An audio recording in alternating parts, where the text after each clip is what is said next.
Olá, sejam bem-vindas a mais um episódio do 40 Mais Podcast, um podcast sobre perimenopausa, menopausa e saúde feminina como um todo. Hoje vamos mergulhar num tema super importante para nós, as mulheres 40 mais, que é a progesterona e os sintomas da perimenopausa inicial. Vamos falar como essa hormona influencia tudo, desde o stress até ao sono, ao humor e até àquela gordura abdominal mais teimosa. E claro, o mais importante, o que é que nós podemos fazer na prática para melhorar tudo isso? Então, eu estruturei este episódio da seguinte forma. Primeiro, vamos falar um bocadinho sobre a teia hormonal. Como é que a progesterona se vai conectar com o cortisol, com a melatonina, a serotonina, a gordura abdominal e a fome emocional. Depois passamos para estratégias mais práticas para ajudar a equilibrar isto tudo. E antes de começar, quero-vos dar uma ótima notícia. No dia 28 de março vou estar no Porto a dinamizar um evento que é o Reset 40+. É um evento mais curtinho do que o curso 40+, em que numa tarde, em 3 horas e meia, vou falar só sobre estratégias práticas para ajudar a combater o aumento de peso, a gordura abdominal e todas as alterações da composição corporal. O evento tem vagas limitadas e até ao dia 17 de março o preço da inscrição está com uma promoção.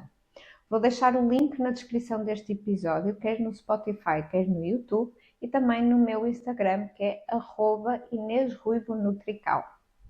Então, vamos começar por explicar esta teia hormonal.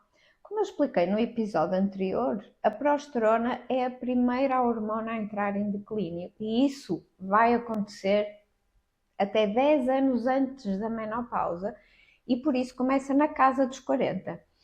E por ser uma hormona com uma ligação direta ao sistema nervoso central, ela é considerada uma hormona calmante e de estabilidade. E por isso, os primeiros sintomas da perimenopausa estão muitas vezes relacionados com maior suscetibilidade à ansiedade, irritabilidade, alterações do sono, um aumento da fome emocional e também com o aumento da gordura abdominal. Vamos perceber também o porquê e a relação com a progesterona. Começamos com a relação entre a progesterona e o cortisol. Estas são duas hormonas que são quase como irmãs. Elas são produzidas a partir do mesmo precursor hormonal. Então, temos aqui dois cenários que acontecem com quase todas as mulheres na casa dos 40.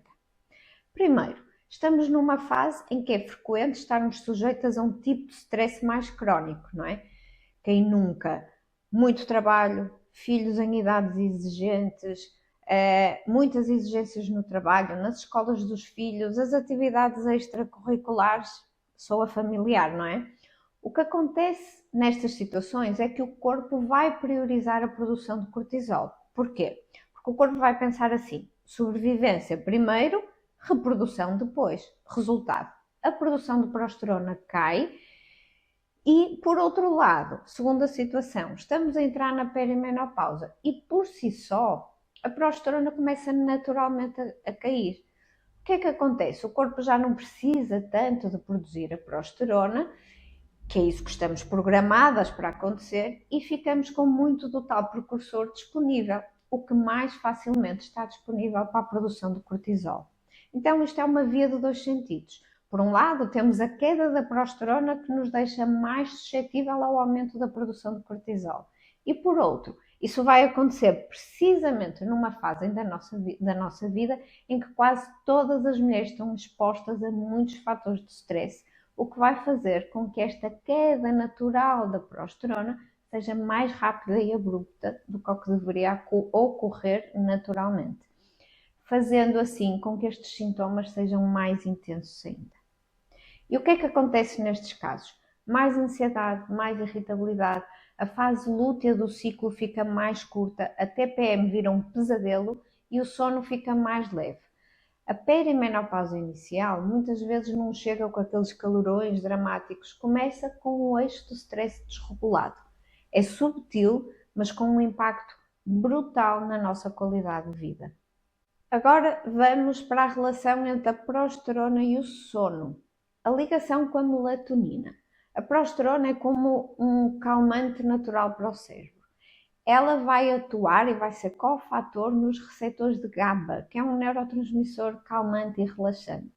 Quando a progesterona diminui, fica mais difícil adormecer, ou então acordamos à meia da noite, a mente começa a trabalhar a mil e o sono perde profundidade. Pior, entra-se num ciclo vicioso.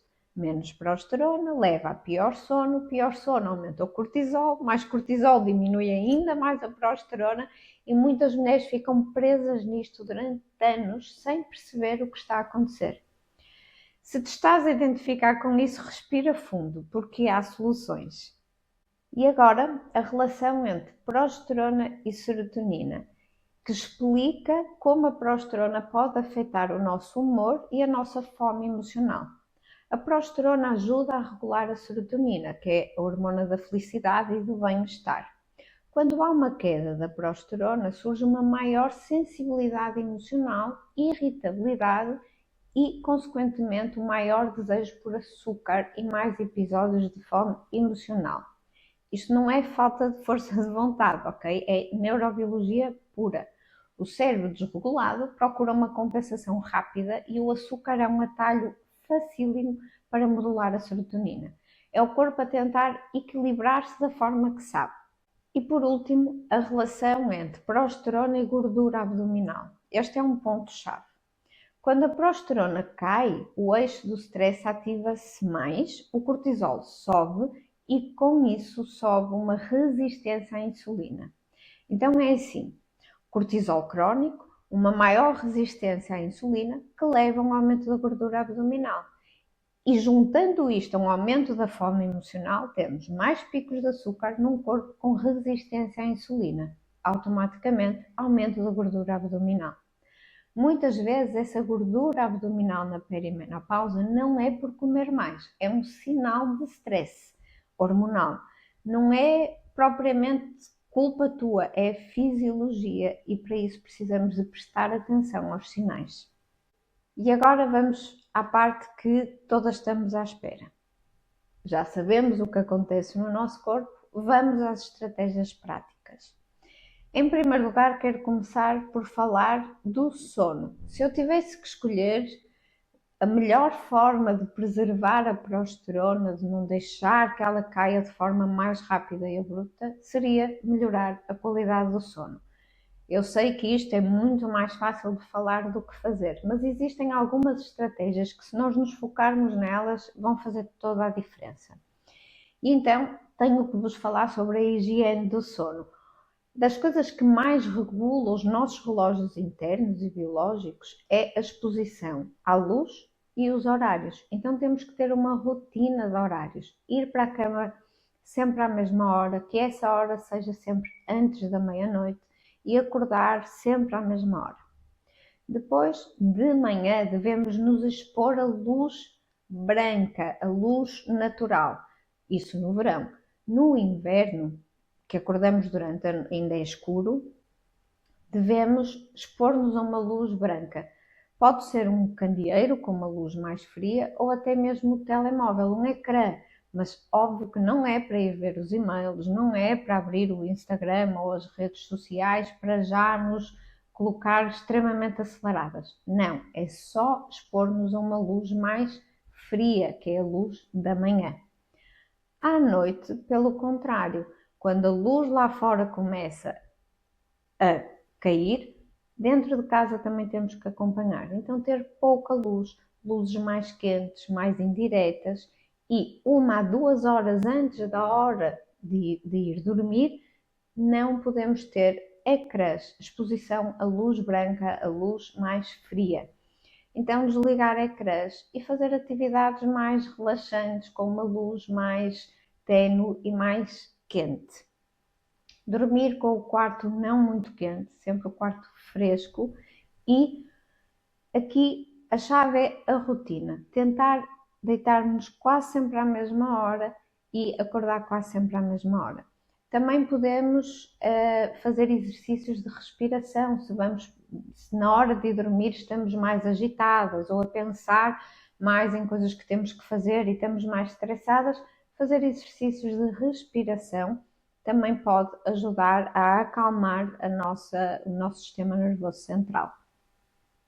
Outras estratégias importantes para melhorar o sono: ter um jantar equilibrado em proteína e gordura e evitar picos de glicose à noite. Não comer depois do jantar. Pequenas mudanças vão trazer grandes resultados. Também temos alguns suplementos que podemos usar quando necessário.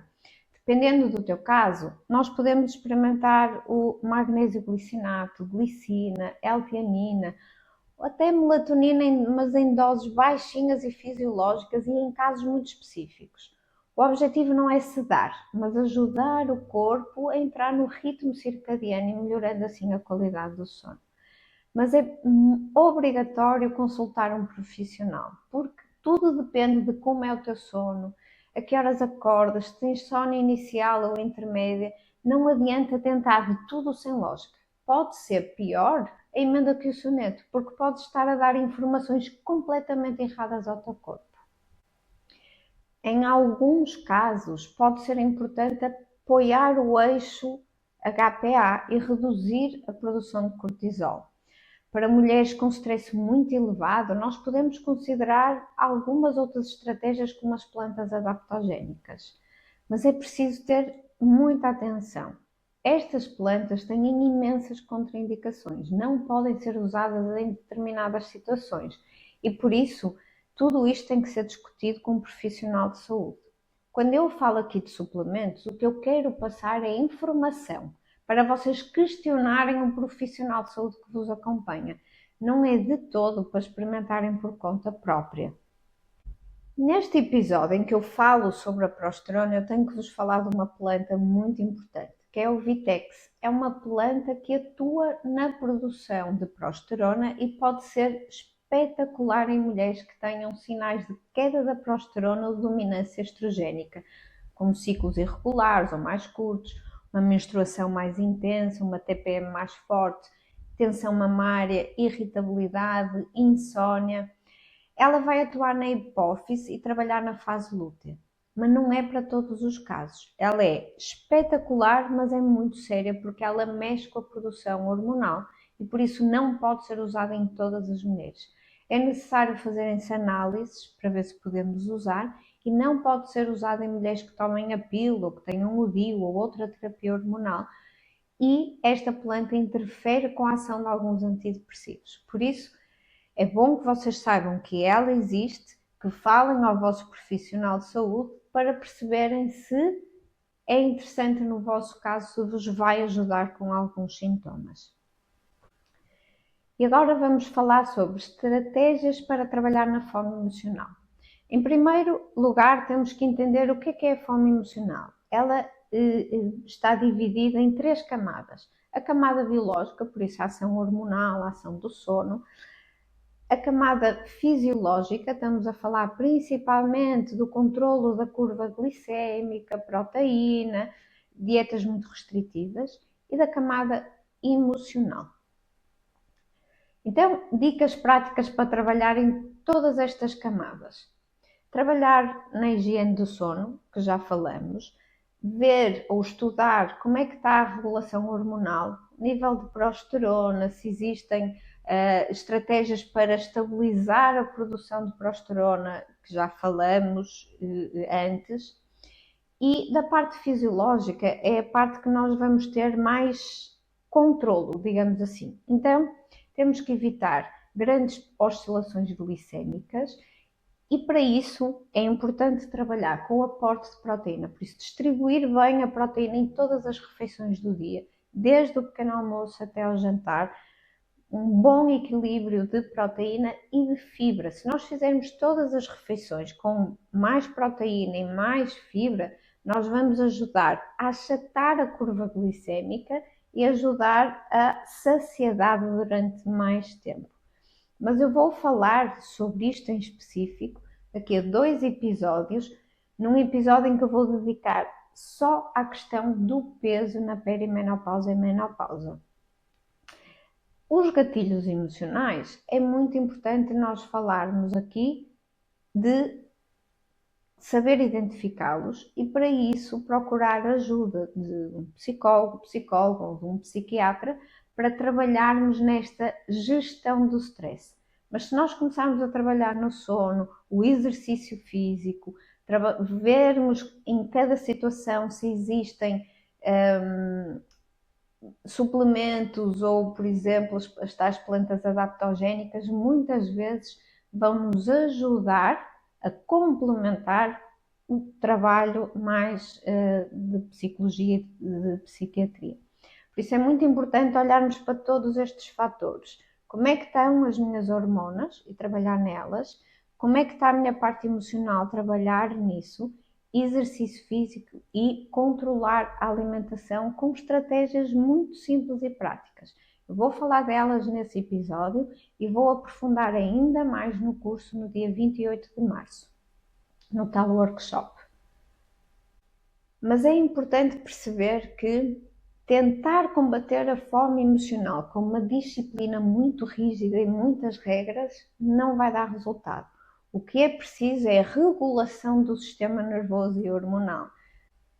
E aqui, em modo de conclusão, há uma ideia que eu gostava que levassem deste episódio, que é, muitas destas alterações que começam a surgir na menopausa inicial não têm apenas a ver com o ciclo menstrual, muitas vezes não há desregulação nenhuma. Têm a ver com a progesterona e com o impacto que a sua queda pode ter no sistema nervoso, no sono, na forma como lidamos com o stress e até na forma como o corpo gera o apetite e o armazenamento de gordura.